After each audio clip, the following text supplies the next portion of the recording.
Hello guys, today we are going to discuss the suit of wands from Minor Arcana. Wands का element है fire. wands represent करते हैं हमारे action, energy and passion को, हमारी creativity and ambitions को, और मूवमेंट एंड इम्प्लीमेशन को, मोटिवेशन को. पेंट्स के कार्ड हमारी लाइफ जर्नी में स्टेप बाय स्टेप हमें गाइड करते हैं. वेंट्स का प्रोमिनेंट एरिया क्या है? वेंट्स का प्रोमिनेंट एरिया है करियर. हम कह सकते हैं कि वेंट्स के कार्ड हमें हमारी करियर की जर्नी में आने वाले लेवल्स के अकॉर्डिंग जैसे जैसे स्टेप आगे बढ़ते हैं उसमें हमें गाइड करते हैं. इस जर्नी में हमें बहुत सारे लेवल्स क्रॉस करने होते हैं.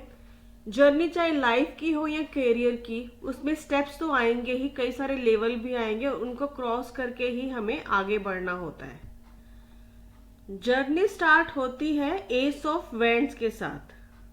एस ऑफ वेंट्स का मीनिंग क्या हुआ? Number one.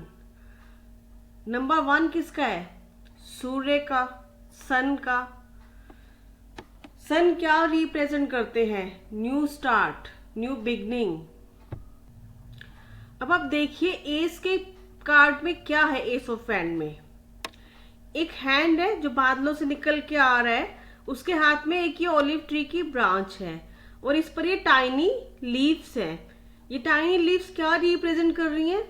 ये रिप्रेजेंट कर रही है न्यू बिगनिंग को. एक पर्सन के माइंड में एक थॉट आया, एक आइडिया आया कि उसे एक करियर बिल्ड करना है, उसे अपनी आइडेंटिटी क्रिएट करनी है. इस थॉट के साथ वो अपने करियर की जर्नी में आगे बढ़ता है और अपने रास्ता तय करने के लिए निकल पड़ता है. अपनी जर्नी में वो आगे बढ़ने के लिए निकल तो पड़ा है. अब उसे क्या चाहिए? उसे डायरेक्शन चाहिए. डायरेक्शन को सिलेक्ट करना होगा, चूज करना होगा.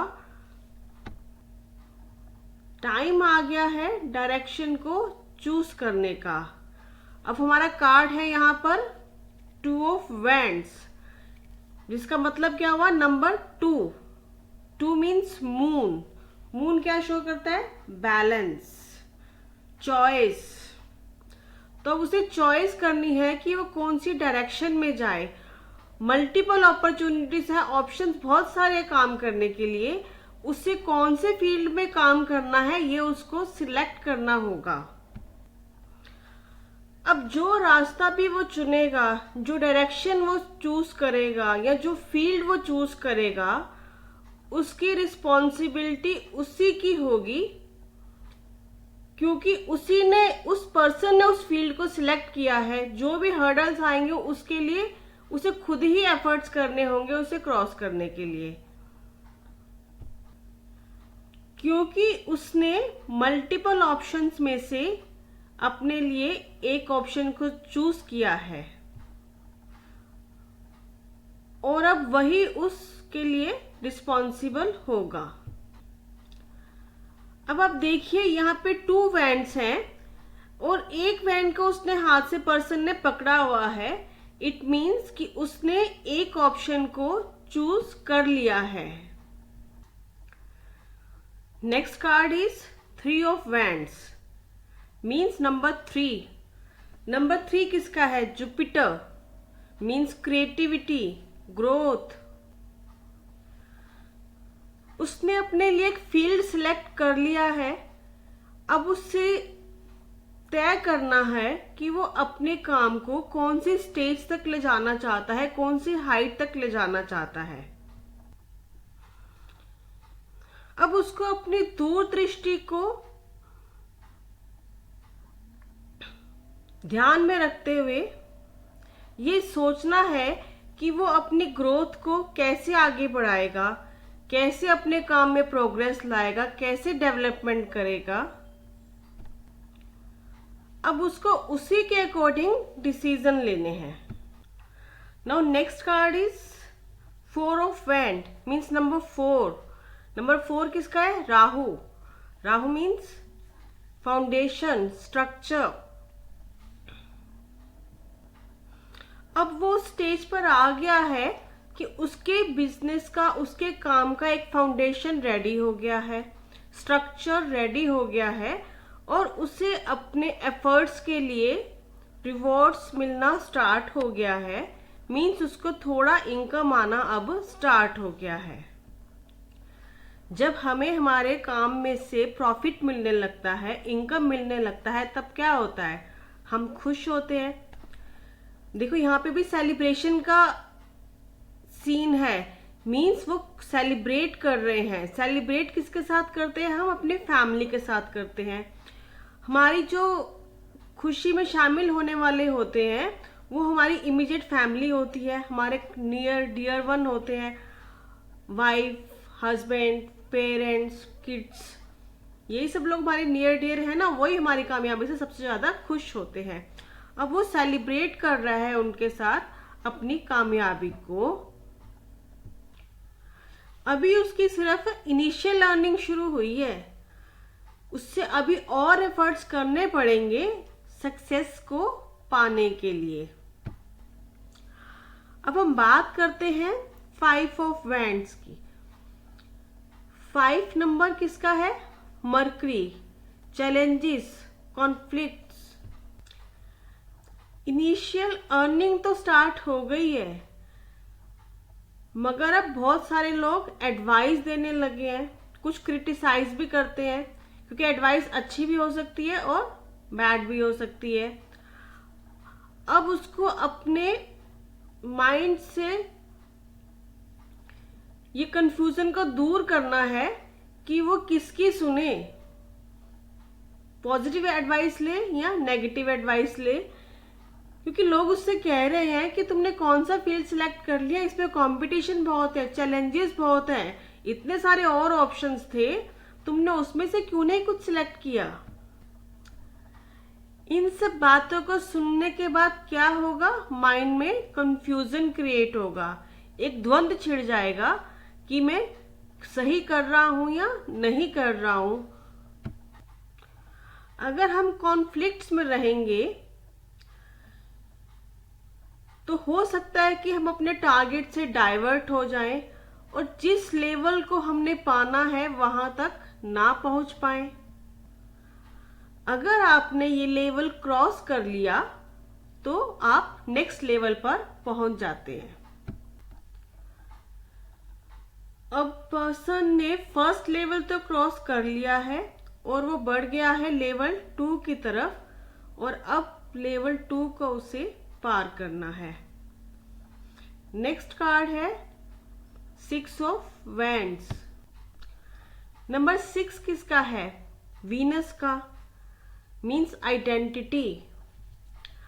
अब बैटल तो जीत लिया है, अब टाइम है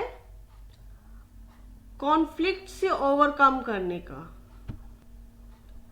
अब टाइम आ गया है कि लोग हमें पहचाने, रिकॉग्नाइज करें, हमें हमारे हार्डवर्क का रिजल्ट मिलने का टाइम अब आ चुका है। जो लोग पहले आपको क्रिटिसाइज कर रहे थे, अब वो आपके काम को पसंद कर रहे हैं, आपको फॉलो कर रहे हैं, और आपके काम को भी वो पसंद कर रहे हैं, आपके फील्ड को भी पसंद कर रहे हैं। अब उन्हें भी लगता है कि हमें भी इसी फील्ड पे आगे बढ़ जाना चाहिए और कुछ अच्छा हमें भी कर लेना चाहिए आपकी तरह ही। Now they like you, they like your work and your field as well. Now next is 7 of wands, means number 7 Ketu, means in balance। अगर मून बैलेंस है तो केतु इनबैलेंस है क्योंकि अपोजिट है मून का। अब विक्ट्री की वजह से लोग हमें नोटिस करने लगे हैं। तो इस पोजीशन पे क्या होता है, थोड़ा सा एटीट्यूड आ जाता है, ईगो आ जाता है और कभी कभी हम अग्रेसिव भी हो जाते हैं। जब हमारे में ईगो आता है कि हम तो बहुत बढ़िया कर रहे हैं, तब क्या होता है, हम दूसरों की बात नहीं सुनते, सिर्फ अपनी बात ही ऊपर रखते हैं। तब हमारे क्लाइंट से और फैमिली से हमारे रिश्ते बिगड़ने लगते हैं। ये कार्ड कह रहा है कि कितने भी सक्सेस क्यों ना मिल जाए, आपको हमेशा विनम्र बने रहना है और आपको अपने कार्य को उसी पोलाइटनेस के साथ करना है जिस तरह से आपने बिगनिंग में स्टार्ट किया था। बिगनिंग में हम कैसे होते हैं, बहुत पोलाइट होते हैं, क्योंकि हमें सबसे अपने रिश्ते सुधारने होते हैं, सबसे हम बॉन्डिंग बना के चलेंगे तभी हमारा काम आगे बढ़ेगा। अगर आप विनम्र बने रहे और सक्सेस को आपने अपने दिमाग में चढ़ने नहीं दिया, तो आपको इतनी अपॉर्चुनिटीज मिलेंगी कि आप कल्पना भी नहीं कर सकते। Now next is number 8। Number 8 है सैटर्न का, मीन्स अचीवमेंट, अकॉम्प्लिशमेंट। ये कार्ड कह रहे हैं कि आपको इतनी अपॉर्चुनिटीज मिल रही हैं, आप इतने एक्सपीरियंस्ड हो गए हो कि अगर आपको कोई हर्डल्स मिलते हैं, कोई प्रॉब्लम्स आती भी है, तो आप उनको भी अपने लिए अपॉर्चुनिटी में कन्वर्ट कर लोगे और आप उससे भी बेनिफिट ले लोगे। क्योंकि अगर आप विनम्र बने रहोगे तो सभी आपका साथ देंगे और आपके साथ चलेंगे। अब हम बात करते हैं 9 ऑफ वैंड्स की। नंबर 9 मीन्स मास, मंगल देवता का नंबर है, जिसका मीनिंग हुआ सफलता, सुखानुभूति।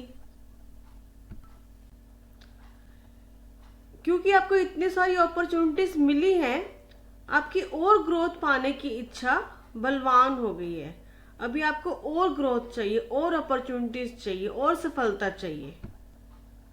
और ग्रोथ पाने के लिए क्या करना होगा, हमें प्लानिंग करनी होगी।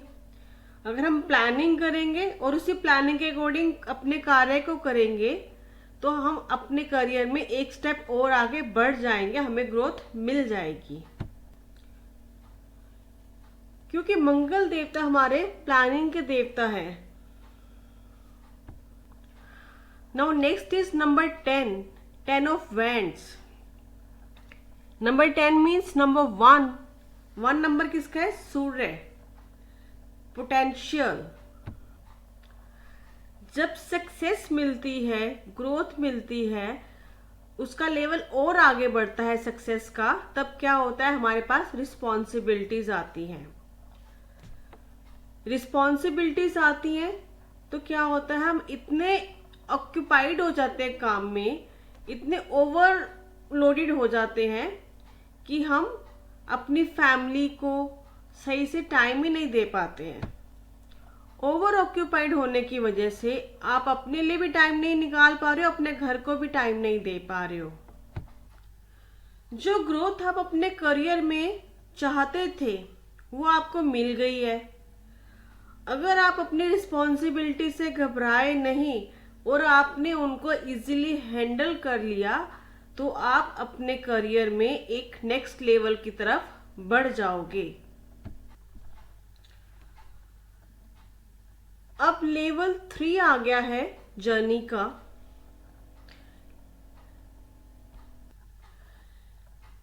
Page of wands, number 11 means number 2 number है मून का, बैलेंस का। अब अब टाइम आ गया है कि आप अपने काम को, अपने वर्क को ऑर्गेनाइज करें।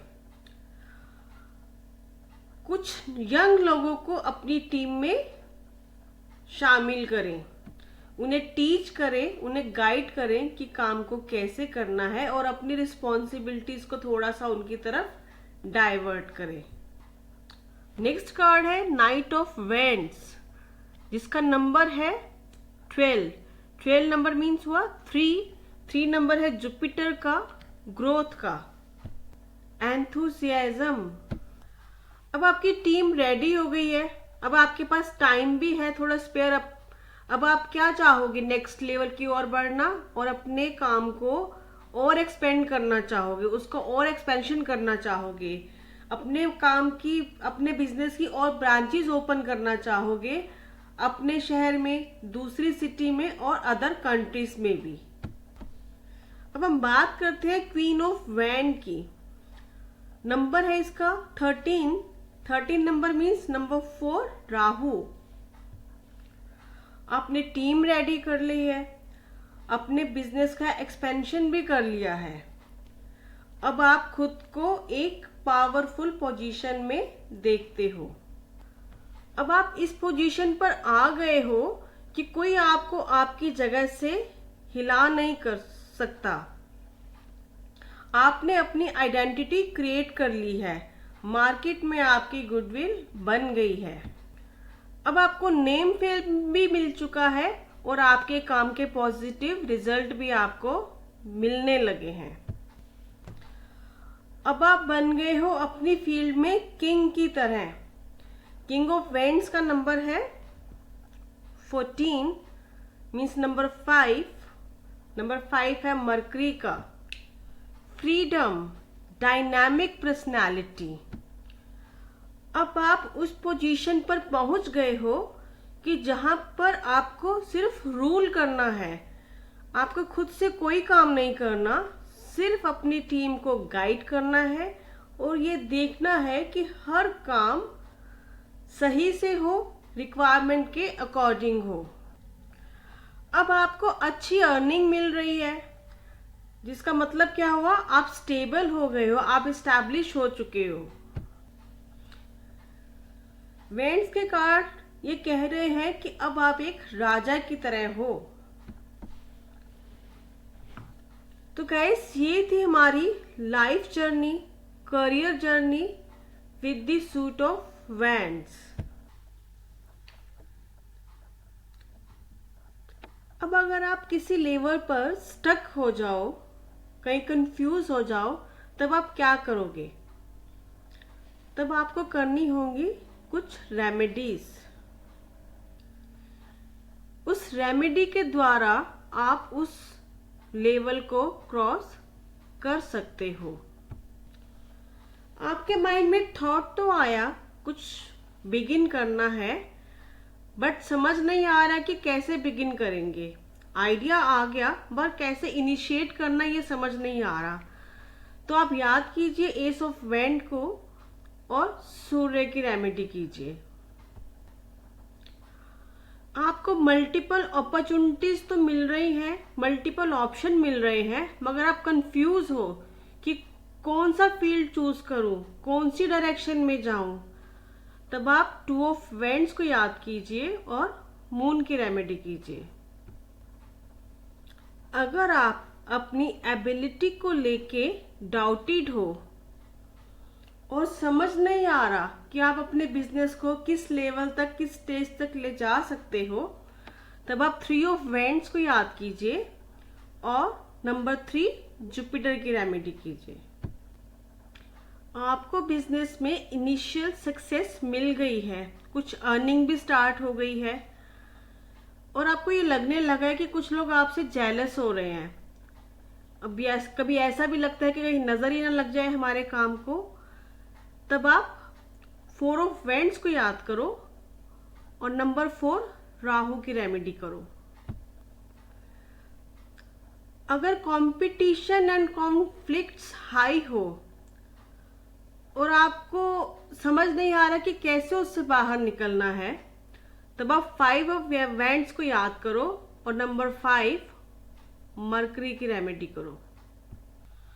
अगर आप नंबर 5 की रेमेडी करेंगे तो आपको सेल्फ कॉन्फिडेंस डाउन नहीं लगेगा।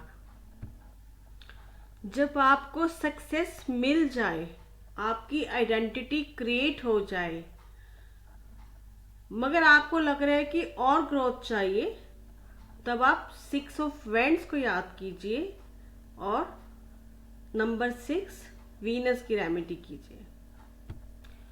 जब आपको ये लगने लगे कि सक्सेस का नशा दिमाग में चढ़ने लगा है, अग्रेशन, इरिटेशन आने लगा है, लोगों से बात करने का सलीका आप भूलने लगे हो, तब आप 7 ऑफ वेंड्स को याद करो और नंबर 7 केतु की रेमेडी कीजिए। अब आपको सक्सेस तो मिल गई है, बहुत सारी अपॉर्चुनिटीज भी मिल गई हैं और इतना काम मिल गया है कि अब उसमें उसको कंप्लीट करने में हर्डल्स आने लगे हैं। तो उस स्टेज पर आप 8 ऑफ वेंड्स को याद करो और नंबर 8 सैटर्न की रेमेडी करो। सक्सेस मिलने के बाद और आगे की प्लानिंग कैसे करें, एक्सपेंशन की प्लानिंग कैसे करें, अगर ये कंफ्यूजन हो रहा है तो 9 ऑफ वेंड्स को याद करो और मंगल की रेमेडी करो, क्योंकि मंगल देव ही प्लानिंग के देवता हैं। जब आप काम से ओवरलोडेड हो, बर्डन बहुत हाई हो रहा है और समझ नहीं आ रहा कि काम पूरा कैसे होगा, तब आप 10 ऑफ वेंड्स को याद करो और नंबर 1 सूर्य की रेमेडी करो। जब टीम क्रिएट करने का टाइम आ जाए बट आपको सही स्टाफ मिल नहीं रहा, उस समय आप पेज ऑफ वेंड्स को याद करो और नंबर 2 मीन्स मून का रेमेडी करो। जब बिजनेस एक्सपेंशन का टाइम आ गया है मगर आपको बिजनेस को एक्सपेंड करने में, अदर सिटीज, अदर कंट्रीज में एक्सपेंड करने में प्रॉब्लम आ रही है, तब आप नाइट ऑफ वेंड को याद करो और नंबर 3 मीन्स जुपिटर की रेमेडी करो। जब सक्सेस आपको मिल गई है, आप पावर में आ गए हैं और आपको लग रहा है कि कोई आपको नजर ना लगाए, तो उस समय आप राहु को याद कीजिए और आप नंबर 4 की रेमेडी कीजिए। अब आप स्टेबल हो गए हैं, आपका बिजनेस सही चल रहा है, आपकी सल्तनत सही चल रही है, मगर आप चाहते हैं कि आप इसी पोजीशन पर बने रहें, कोई आपको यहां से हिलाए मत, तब आप मरकरी की रेमेडी कर सकते हैं। आप सबने देखा कि सूट ऑफ वेंड्स किस तरह से हमारी करियर जर्नी में हमारी हेल्प करते हैं, हमें स्टेप टू स्टेप गाइड करते हैं। आई होप आपको सब पॉइंट्स क्लियर हो गए होंगे, समझ आ गए होंगे। अगर कहीं पर भी कोई कंफ्यूजन हो तो आप कमेंट करिए, हम आपको आंसर करेंगे। थैंक यू सो मच कि आपने इस लेक्चर को अटेंड किया। फॉर फ्यूचर वीडियोस आप इस चैनल को सब्सक्राइब कर लीजिए और नोटिफिकेशन बटन को दबाइए।